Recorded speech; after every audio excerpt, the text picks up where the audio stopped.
gotta love that Oaklander. Wanna see that Oaklander, Oaklander, Oakland TV. Oaklander, Oaklander, Oakland TV. Piece of heaven with our new exit on 287. We can be seen on channel 20. That's our TV. Oaklander, gotta love that Oaklander. Wanna see that Oaklander, Oaklander, Oakland TV. Oaklander, Oaklander, Oakland TV. Oaklander, Oaklander, Oakland TV. Oaklander, Oaklander, Oakland TV.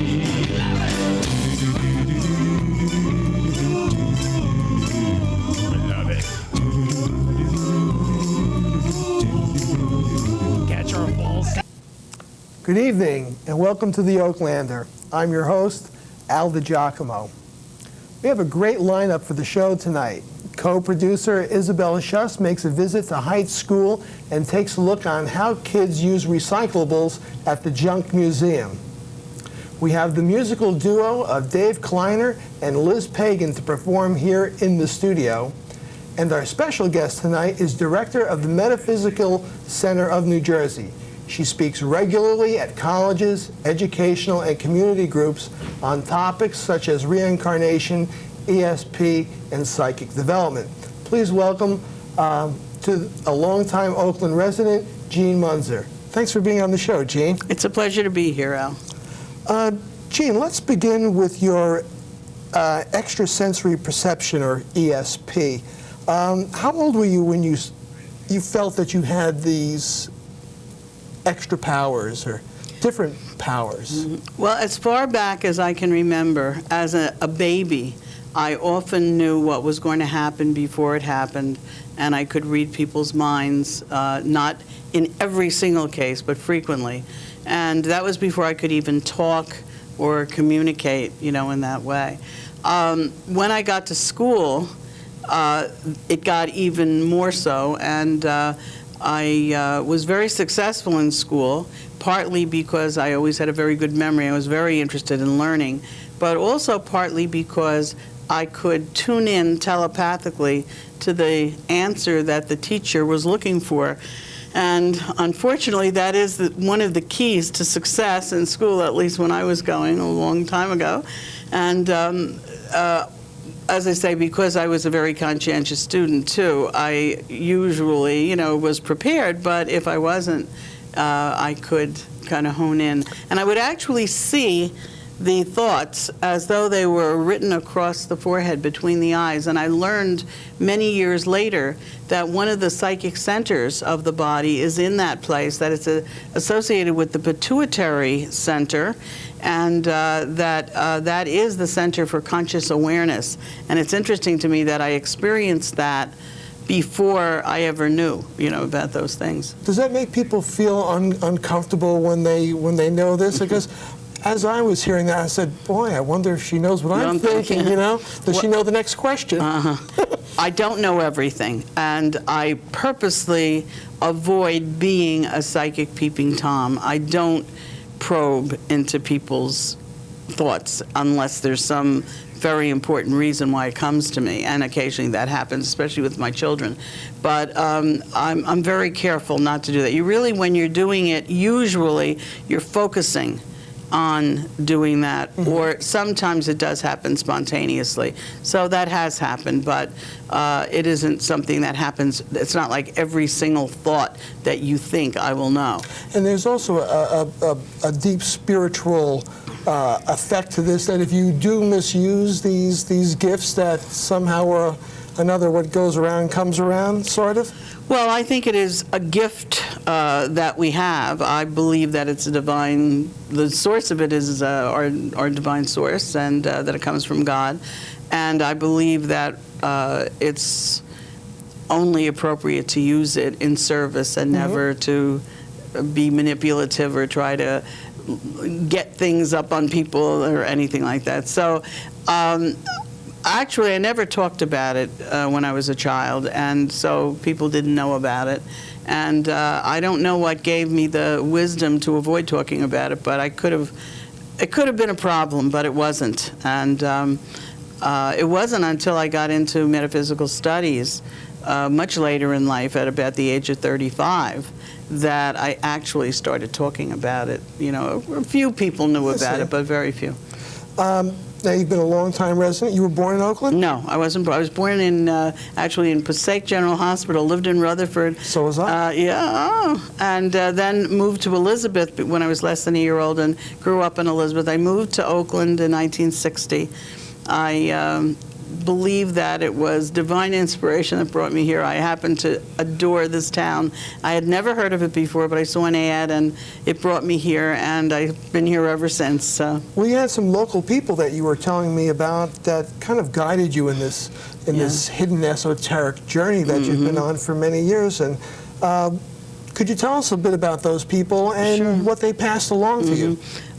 It started out when I was 28 and I had a mystical experience in childbirth where I learned the secrets of the universe and was told that everybody learns the secrets at birth and at death, and then we forget. And later, about 7 years later, I met somebody that I knew very vaguely through PTA, and somehow it came out that she had had an identical experience, and I had never told it to anybody except my husband, and she had never told it to anybody but her husband. And she said, "I don't know why I'm telling you this." I said, "I know why, because I had the same experience." And as a result of that, since we heard the same things, saw the same things, we felt that we wanted to discover how such a thing was possible. And we have since met 7 or 8 other people that had identical experiences. And that quest led us to a lecture series that was being held at the Wyckoff Public Library by our first teacher, whose name was Donald Yacht. Donald Yacht was a teacher in the Pompton Lakes High School.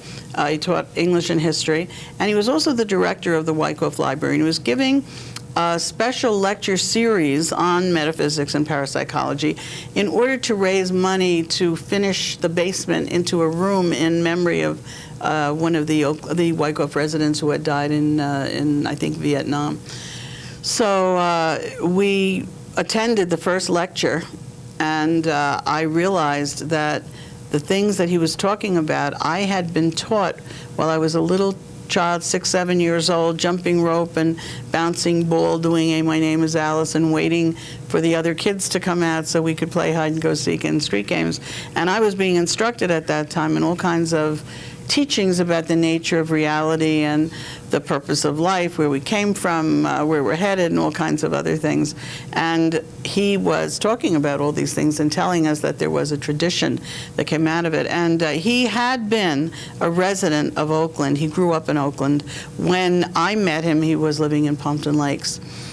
His first spiritual teacher was also a resident of Oakland. Her name was Alice Fowler, and she lived in what up until very recently was the Pine Mission, and now is a Korean Presbyterian church. And yes, and she was a very unusual woman. She was the mother of a schoolmate of his, a very dear friend. They actually went on the school bus together to Pompton Lakes because Oakland didn't have a high school at the time. And that's how Don met Mrs. Fowler when he was a teenager. She really became like a mother to him, and he always called her his foster mother because she took him under her wing. He was very bright and very psychic and very interested in these things, and she taught him a lot. She had been a member of the hierarchy of the Rosicrucian order, which is a mystery school that traces its origins back to the ancient mystery teachings of Egypt. And she had all kinds of psychic powers, including the ability to go into her study and telepathically communicate once a month at a meeting with the members of the hierarchy of the Rosicrucians all over the world, and they could do this mentally. So that was a very high state to be in. And she was his first teacher and gave him a lot of deep understanding of things, and also some prophecies about how his life was going to turn out, and some things about past lives that he learned later were true. And she also was a person who encouraged him to do the things he did. So he always lived his life in the real world, you know, doing a job and everything else, but he really touched probably, I could say, thousands of students over his lifetime, because he offered these courses in the adult schools. And in fact, he taught the first course in metaphysics and parapsychology in the world in a public adult education program in Pompton Lakes in 1956. And that was the start of the Metaphysical Center of New Jersey, of which I'm the director now. And we just recently celebrated our 40th anniversary. We've been around for 40 years since he started in 56. There are so many aspects of this subject. We could talk here for hours and hours. But I'm sure there are many people out there who have guessed who's on the other end of the phone before it rings, and this all comes into play with intuition, and we'll go into that. But can people develop ESP? Are there some exercises or things that they can sharpen those skills if they feel that they have something special? Yes, I believe that some people are especially gifted. They come into life with those talents, just the way some people are especially gifted musically. But in the same way that everybody can learn to play the piano if they've got hands, I believe that everybody can be trained to develop a little bit of ESP and to get better and better at it the more they do it. And there are many different things that people can do, and I can tell you a very simple thing that I have found works very well as far as telepathy is concerned. And I used to even do this with my children when I was driving carpools. I have 3 daughters, all of whom grew up in Oakland, and the eldest and the youngest were 10 years apart, and I often had children of different ages in my car while we were waiting for other people to be picked up and so forth. And we would do this little game of telepathy. I would think of a color and I would project it as though there were a screen in my mind. I would flash the color mentally on the screen. And then I would ask the children to imagine an empty screen in their minds and see if they could see what color appeared on the screen. And we did it with letters, with numbers, with symbols, all kinds of things. And we found that very often they were 100% accurate. And what we found out later is that there does seem to be a telepathic bond between parents and children, not in every case, but often. Passed along. It's not just that it's passed along. It is true that these things run in families. If there's a psychic family or a psychic in a family, it's likely there'll be others in the family as well. But what we're saying is that there tends to be, with all parents and children, or most parents and children, an ability to communicate telepathically, and more so than with just any combination of people. And there's a book in the Oakland Library called Parent-Child Telepathy by Dr. Berthold Schwartz, who was a psychiatrist who used to live in Montclair, now lives in Florida, and wrote that book based on his wife's experiments with their children, because he was aware that this was something that tended to happen. And I happen to have a very telepathic bond with my middle daughter especially. I have 3 daughters altogether. She happens to be the one that I had the mystical experience in childbirth with.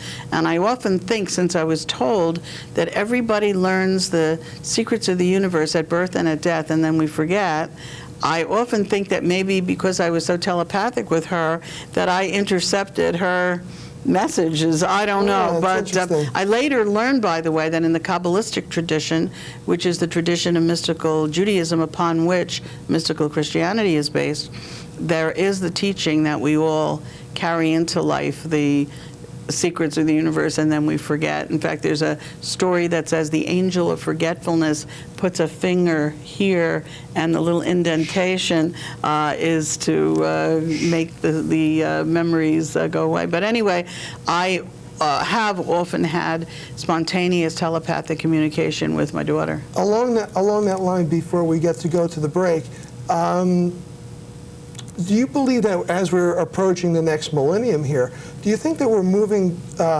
from an intellectual age towards an intuitive age? Do you think in the next millennium that we'll be communicating on an intuitive level versus the standard intellectual level up to this point?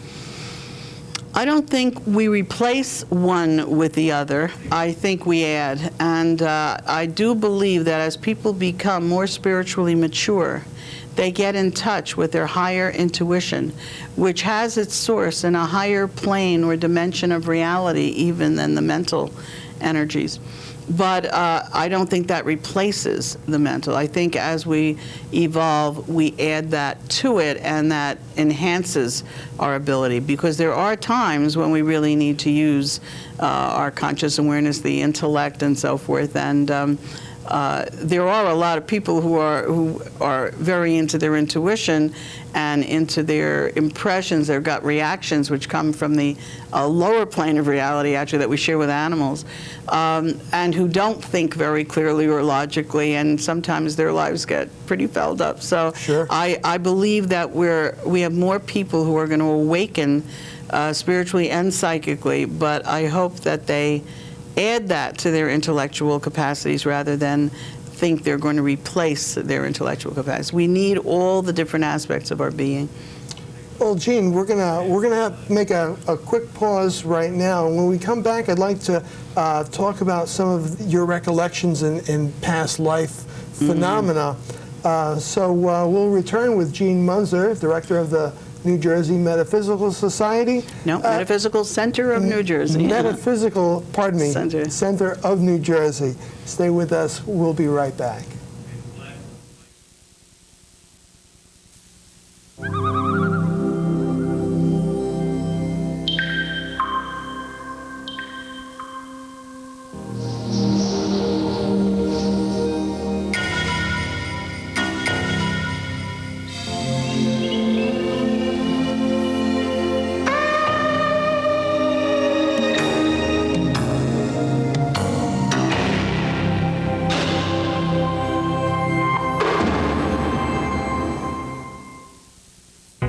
Making things in art class and solving problems in math. Maybe I'll be an inventor.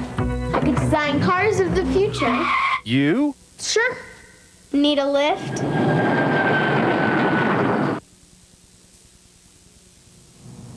Welcome back to the Oaklander. We're here with Jean Munzer. Jean, have you had any recollections of past lives, and can you tell us a little bit of your experiences with reincarnation? Mm-hmm. Well, my first recollection of having lived before goes back to my birth. And I know it's hard for people to believe this, but I remember my birth. And I don't remember coming through the canal, but I remember coming out and being turned upside down and smacked and held by my feet. And I had an image of myself as a woman before I could talk, before I ever heard the word reincarnation, which was many, many, many years later. It certainly wasn't anything my parents believed in or were interested in. The first time my mother held me up to look at myself in the mirror when I was an infant, I could not talk or stand, and she showed that baby in the mirror to me and said, "That's Jeannie," I knew that she was wrong, because I knew what I looked like, and it was a woman's face that I saw in myself and body, and I had seen that baby before in her eyes, but I didn't identify with it. And throughout my young life, I had several recollections of that life and of the lessons that I had learned in that life. I was very vain. I was a singer, dancer, actress in France, as a matter of fact, and very self-centered, and my career was my life. Do you remember the year that this was? No, I don't remember anything about years, but I know that it was my immediate past life, because when I came in, I remembered that life so vividly and identified with it, and know that it was fairly modern, but not, I just by the clothes and so forth. Did you possess psychic ability in that life also? I don't know. But I do know that the vanity was the major thing in that life. And in the latter part of that life, I was crippled in a wheelchair. I don't know how, but I was, and blind. And I was taken care of by paid attendants and alone. And I had a lot of time to look within. It was kind of a meditative opportunity, and to review that life. And my life this time was lived totally differently. Although I had the acting ability and was planning to be an actress in this lifetime, when I was 17, I had a mystical experience backstage when I had the lead in my senior play. During a costume change, I had an out-of-body experience, and I looked down and realized my soul was looking at me and telling me that I should not plan to be an actress in this lifetime. And Right before showtime. In the middle, during Yeah. mid-play costume change. Wow. And I totally changed my life plan at that time. I was planning to go to college, major in theater, and I didn't. But I do know that the training I had and the comfort that I have on stage and before the audiences and so forth has helped me very much in my public lecturing and the work that I do. So there were some positive things that came out of that lifetime, and also learning what not to do, which is part of what we have to learn. And I was always very into being kind to other people, taking care of other people's needs from the time I was maybe 2 years old, which was very different from that lifetime where I was only concerned about myself. What do you think you're going to take into the next life? Have you learned a little bit more in this one to take it forward into the next?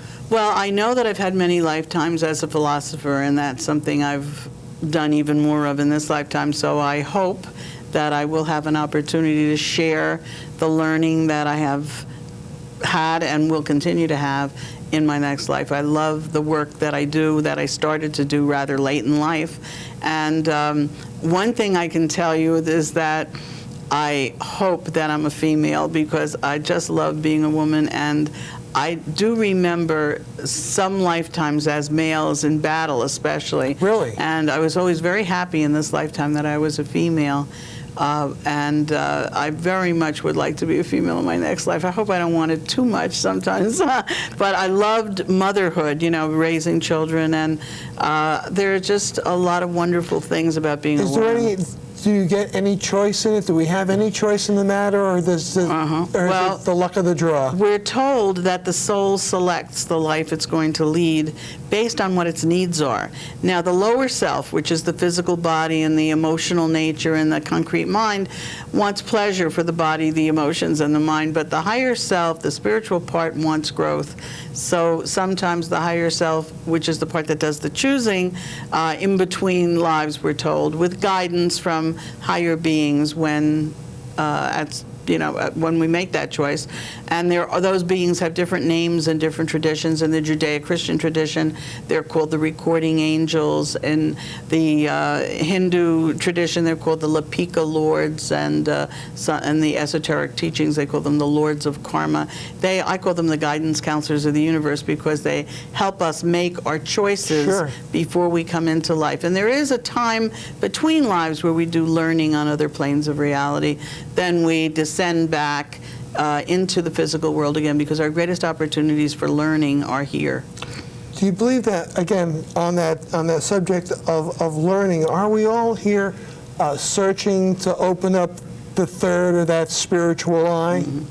Well, that comes at a certain level of development. Not everybody. There are lots of people who would rather be at a bar, guzzling a beer or going to a ball game than opening the third eye. But for people who are ready to do that, there's nothing more attractive and nothing more seductive. And I often think of the people who come to our metaphysics classes. I teach in the Wayne Adult School and in the Paramus Adult School.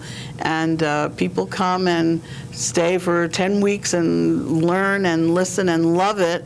And I think, there are people who would consider this to be a terrible ordeal if they weren't ready for it. So we do what we're ready to do. And I think that many people are, ready themselves by the experiences that we have, both within this life and between lives. And more people are opening up to this kind of concern. It seems that we're in a time right now, almost like in the 60s. People are searching.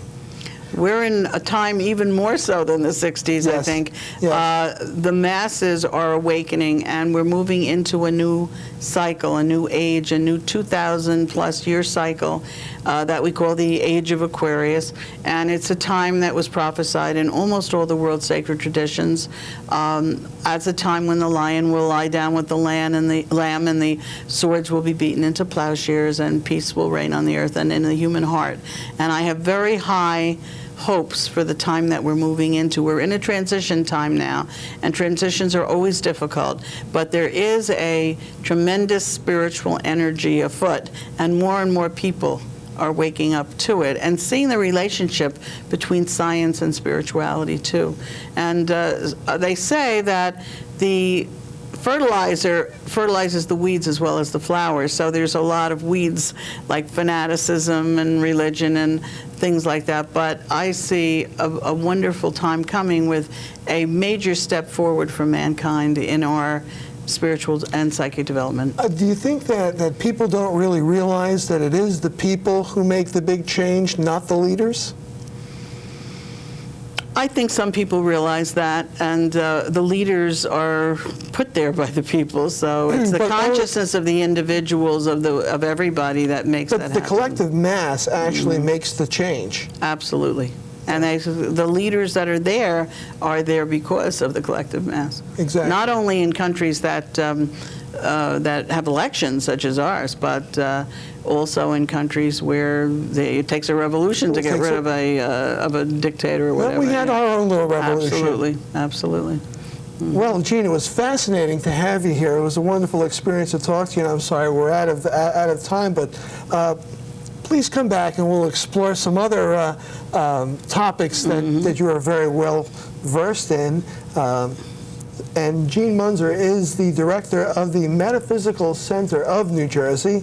And don't go away, and we will be right back after these words.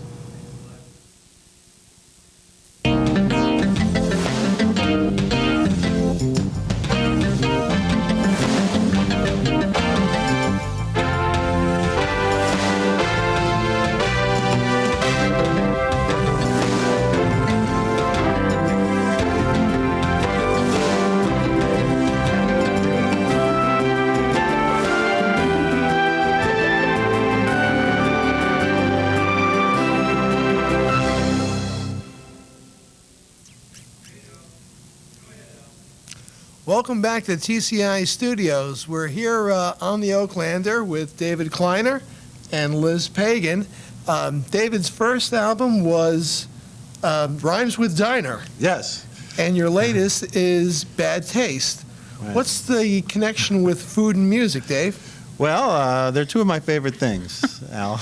You know, what else is there? Well, I can think of something else, but food and music are very important things in my life. And I just can't think of. There's enough songs written about love, so let's write some more songs about food. You know. Same thing, right? Yeah, same general topic, nurturing. And Liz, you're responsible for the graphic design on the CDs, and you play the bass, and takes a lot to juggle these creative pots and pans. How do you keep that all together? Extreme anxiety and neurosis keeps me going. Okay. Well, with that, we're going to leave you in the able musical hands of David Kleiner and Liz Pagan. Thanks, Al. Thank you. Thanks, Al. Let me just move this mic a little. Okay, yeah, we're going to do a couple songs about our lives outside of music, my life outside of music.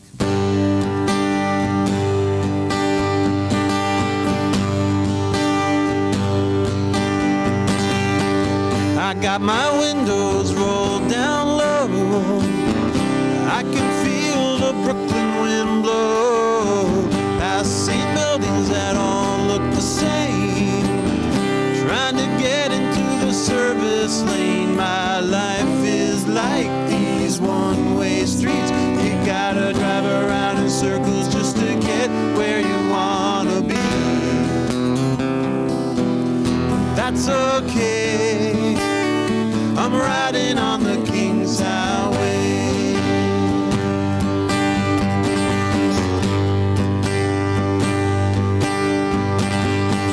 I never been this block before. Maybe I should lock my doors. My Bible is my Hagstrom's map. Driving with it on my lap, and here inside my mobile shrine, I know where I'm headed, but I don't know what I'm gonna see. Along the way, I'm riding on the King's Highway, riding on the King's Highway, riding on the King's, riding on the King's, riding on the King's Highway.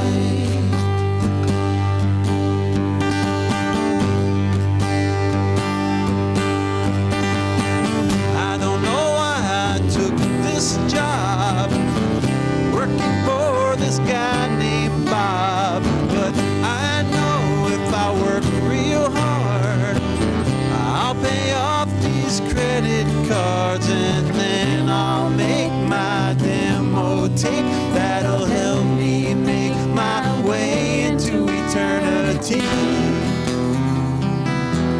And on that day, I'll be riding on the King's Highway, riding on the King's Highway, riding on the King's, riding on the King's, riding on the King's Highway.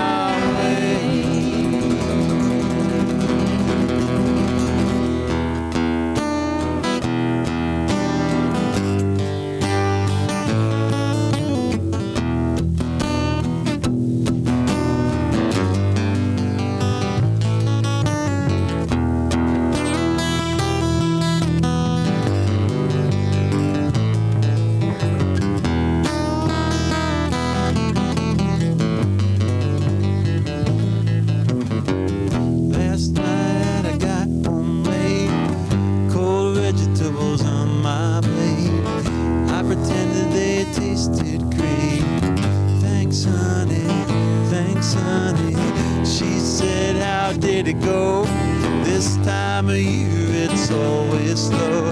Plant enough seeds and they will grow into money, into money. 'Cause I'm a salesman,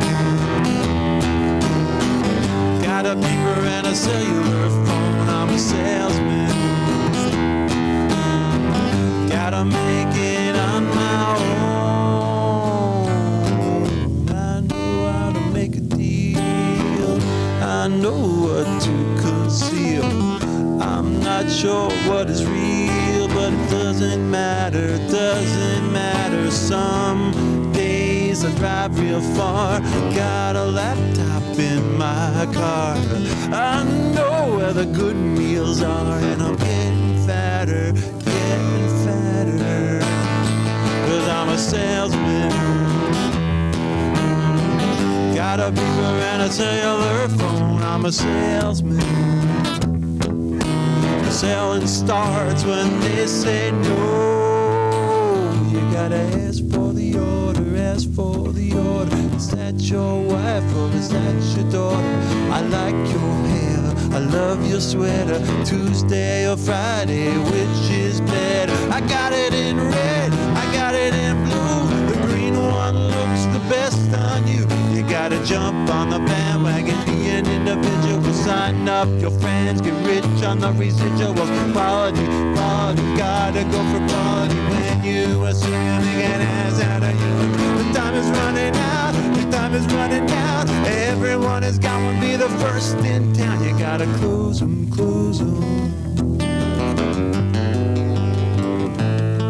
You gotta close them.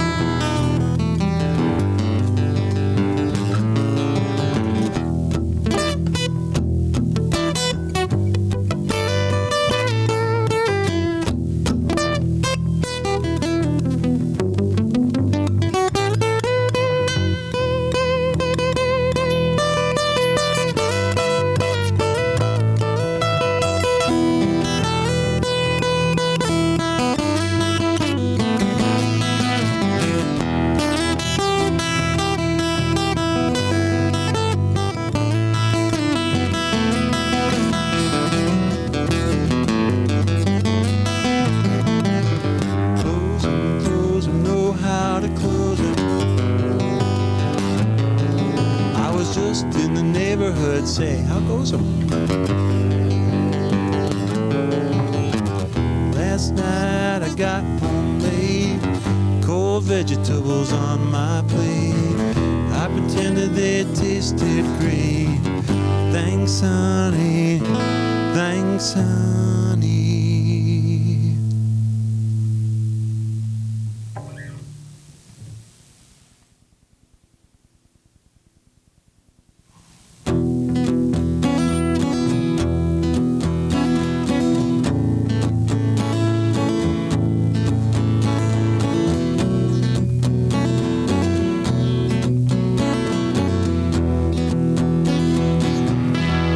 If I had a home, I'd have you over.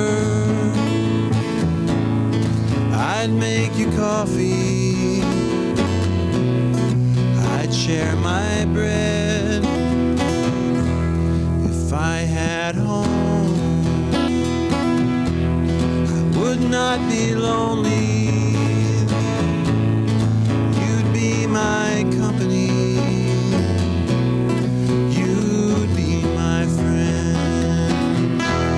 If I had a home, I'd know where I belong, and I know I'll get there before long, and I'll cook spaghetti just for you, and I'll let you stay in my spare room.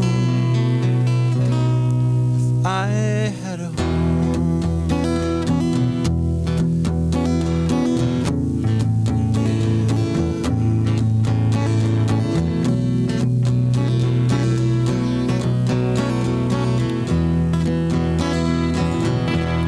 If I had a home, we'd have discussions, talk around a table, some wine and cheese. If I had a home, I'd have an address. I could get letters addressed to me. If I had a home, I'd sleep in a great big bed with a big fluffy pillow underneath my head. I'd have nice warm slippers on my feet, and I would not leave you on the street. If I had a home, if I had a home, if I had a home, if I had a home, if I had a home, I would not be here now on this cold sidewalk, watching people pass by. If I had a home, I would make your life better. I'd buy you flowers, so please don't cry. If I had a home, I'd know where I belong, and I know I'll get there before long, and I'll cook spaghetti just for you, and I'll let you stay in my spare room. If I had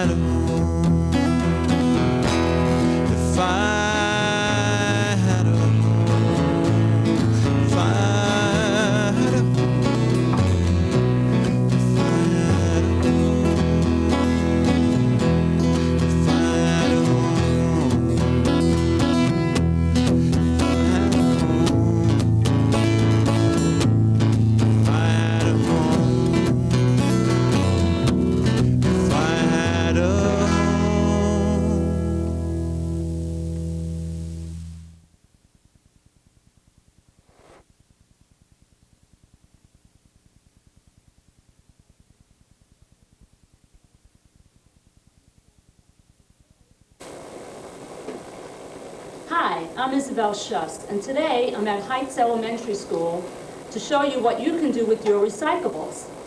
The 4th grade class, along with Miss Gramuglia, has come up with such great ideas. This is the resource center at the school, and they'll be coming in soon to tell you and show you exactly what they've done.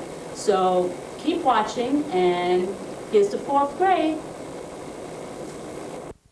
Hi, I'm Pilar DeVries, and I'm in Mr. Messina's 4th grade class. Today we will show you how to use your recyclables in a fun way. I hope you enjoy the show.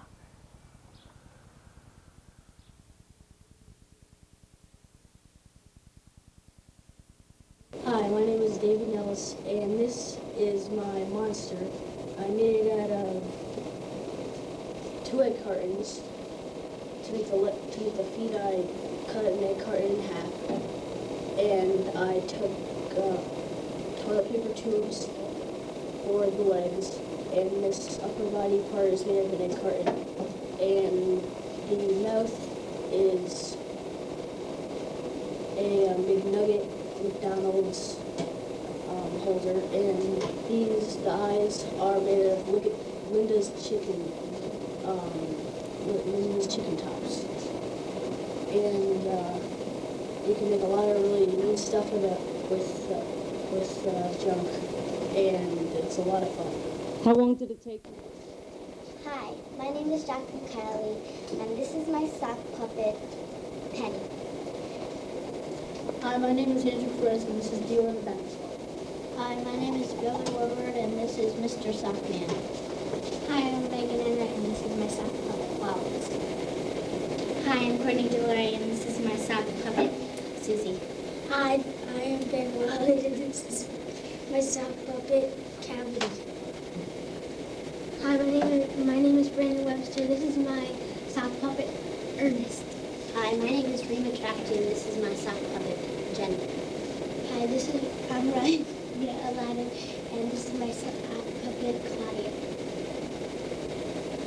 This is Jenny. And my name is Penny. And together we're the Jenny Penny sisters. Hey, no applause, how rude. Well, this whole crowd of kids are just a bunch of party goers. Why don't you guys give us an applause? Well, that's more like it. Today we're going to be on TV. Ah! What should we wear? I want this dress. No, I want this dress. Look what you did. It's not my fault you ripped it. Well, you made me. Well, you didn't let go. Oh, just stop fighting. Remember, we're going to be on TV. Okay, let's pose. Well, that's the end, folks. See you later. Hi, my name is Michael, and this is my hot air balloon. I made it out of blueberry baskets, a hanger, and paper that's drawn into fire, and a plastic bag, and it doesn't really fly when you throw it up, but it's like pretty good. It looks pretty cool, Michael. And that's about it. Great. Thanks for showing us your resource center project.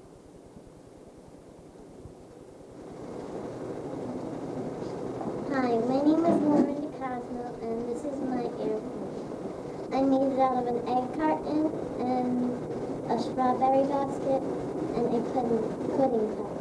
I cut the bottom of the egg carton in half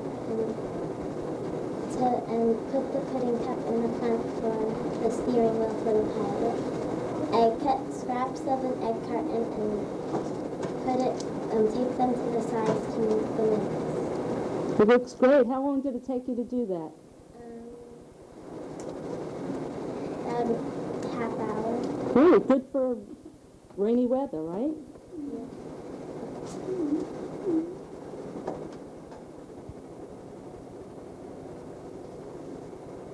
Hi, my name is Angela Campora, and I made a boat named the Bugle Boat out of half of a juice carton, 2 cups, a berry basket, and a yogurt cup. Hi, my name's Caitlin Kivett, and I made a lady, her name's Miss Mystic, out of a bottle, some cloth, and some markers and pen. Hi, my name is Patrick. I made a spaceship I called Take Me to Your Leadership. I made a Martian. There's a cannon and ammo.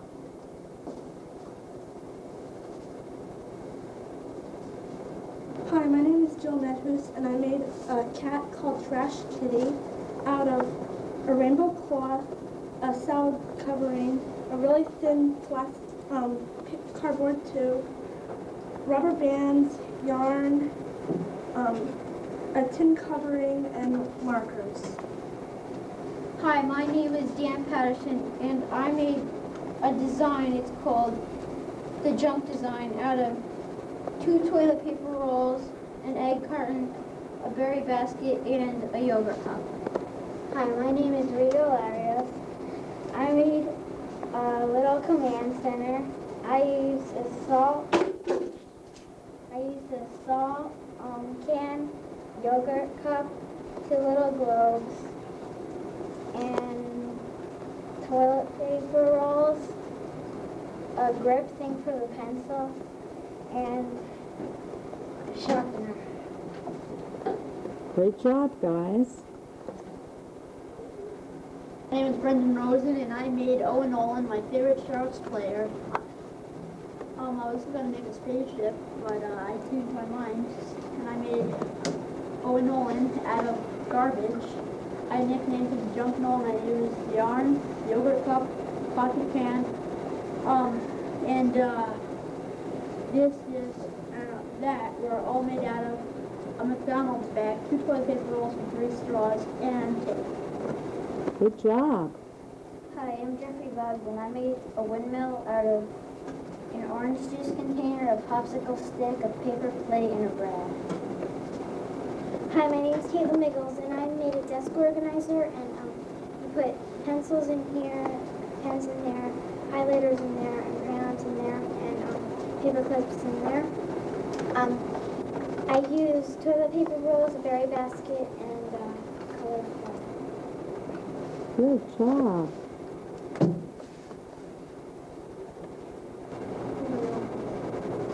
Hi, my name is Christina Fortin, and I made a bank. It's called Money Saver. Ooh. Hi, my name is Toby Laurie, and I made a rocket and a launch pad. Hi, my name is Alexis Conte, and I made a bird feeder. And I made a bird feeder. A bird feeder. That's kind of pretty. Great job, guys. Hi, my name is Laura DeSantis, and I made a pizza truck. Hi, I'm David Babushka. I made a kangaroo and it can hold small items. Hi, my name's Tommy Wong, and I made a rain stick. Hi, my name's Tommy Wong, and I made a rain stick. Hi, my name is John Kelly, and I made a rocket ship. Hi, my name is Zoe, and I made an airplane. Great, guys. How long did it take you to do this project? 2 days. Whoa. Yeah. A good thing to do in the rain, right? Great. Well, thanks for showing us your stuff. Hi, my name is Lauren Osberg, and I made a pencil holder that holds crayons, and there's a sharpener, and it's made out of a salt container. Hi, my name is Carly Webster. I also made a pencil holder too. Hi, my name is Ariella Geisman, and I made a pencil holder too. Great job, guys. Now let's make sure we keep pencils in there. Hi, my name is Christina Whiteman, and I made a lunchbox out of a cardboard box and paper and string. Hi, my name is Nicole Manja. I made a cat food holder out of a coffee can. Hi, my name is Jessica Steinbeagle, and I made a doll Out of what, Jess? out of a scarf. There you go. Great job, girls. Thanks. Hi, my name is Jessica Beer, and I made a purse out of old cloth. Hi, my name is Megan Chinsky, and I made a purse too out of a scarf and yarn. Hi, my name is Aubrey Cassica, and I made a purse out of beads, leaves, paper, and a container. Great. Did anybody give you money for your pocketbooks yet, your purses? Well, I think you better start asking. Hi, my name is Kathleen Marcuselli, and I made a key holder out of a coffee can and paper. Hi, my name is Nicole Davis, and I made something for coupons out of paper and a coffee can. Great. Thanks, ladies. Hi, I'm Ryan Pat, and I made a money holder out of a coffee can and some paper. Hi, my name is Sean Curry, and I made a bank out of 2 paper cups. Can you actually put money in that bank? Yes, you can. All right. Let's see. Do we have quarters here? It also makes music. Good job.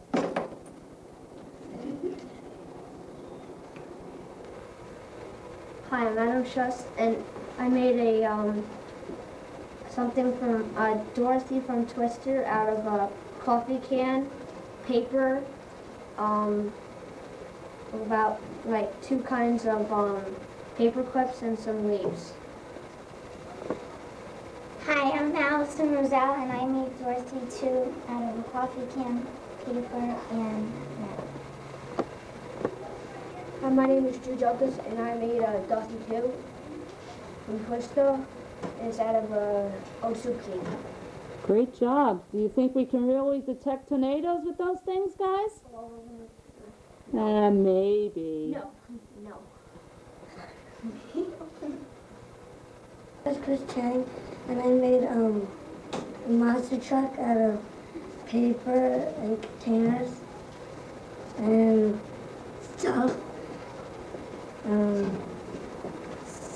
String.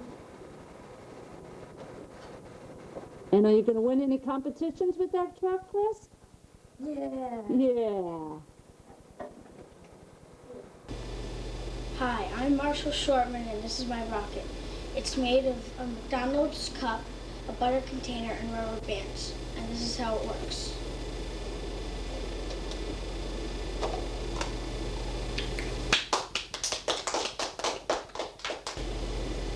Hi, my name is Courtney DeLory. And my name is Caitlin Sheridan. And this is our sock puppet theater. We made it out of 2 old socks, an egg carton, a Pita Snacks container, lace, and an old box. This is our play.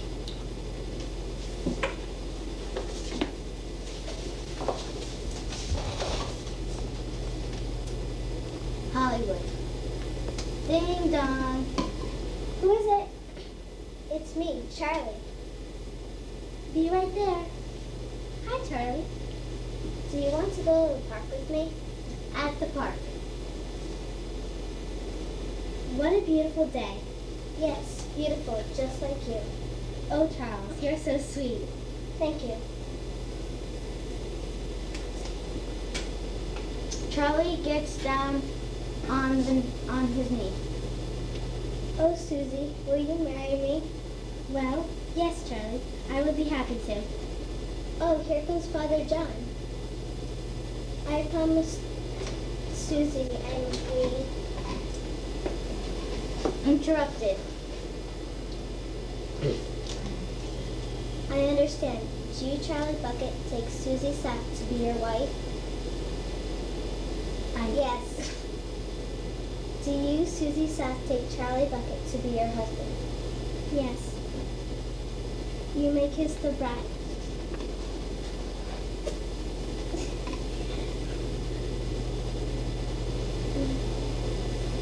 Where are we going on our honeymoon? We're going Hollywood.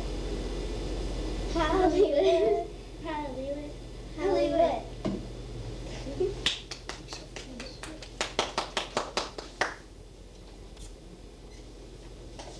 This was written by Courtney DeLaurie, Caitlin Sheridan, and me, Pilar DeRee.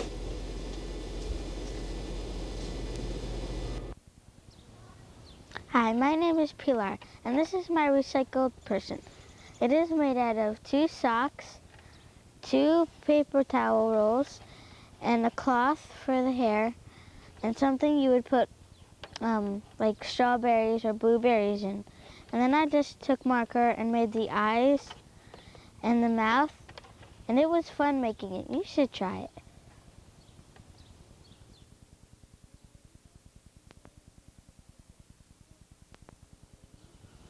Well, we hope we gave you some ideas. Now it's time for you to use your imagination. Thanks for watching the Oaklander.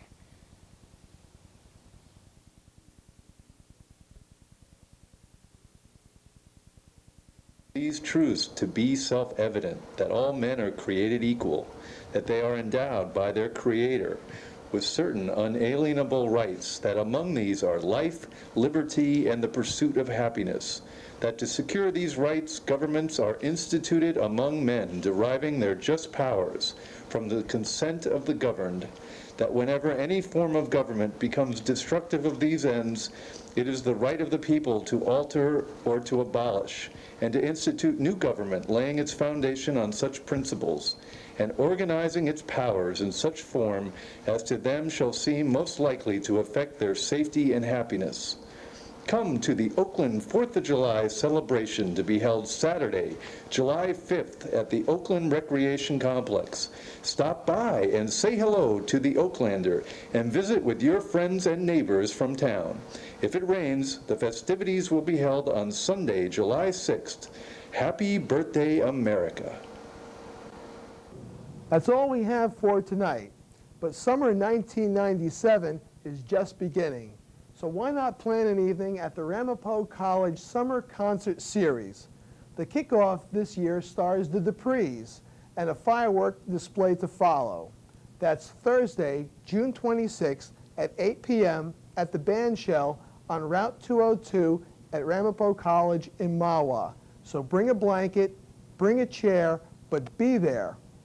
Food will be available, but the concert and fireworks are absolutely free. And in addition, OK TV invites you to tune in on Sundays at 5 p.m. to our newest production, Alternatives. This month, Senator Gerald Cardinal and a local panel discuss self-defense. So join us for 30 minutes on our new edition, Alternatives. And as always, we invite you to contact us and tell us what's on your mind. Our website is www.oaklandnj.com, or you can write us at OK TV Productions, P.O. Box 312, Oakland, New Jersey, 07436. Our thanks to tonight's guests and to Rudy Dolce from Cornerstone Productions for filling in when we really need them. So we got to go. I'm your host, Al DiGiacomo, and we'll see you at the Oakland Day 4th of July picnic.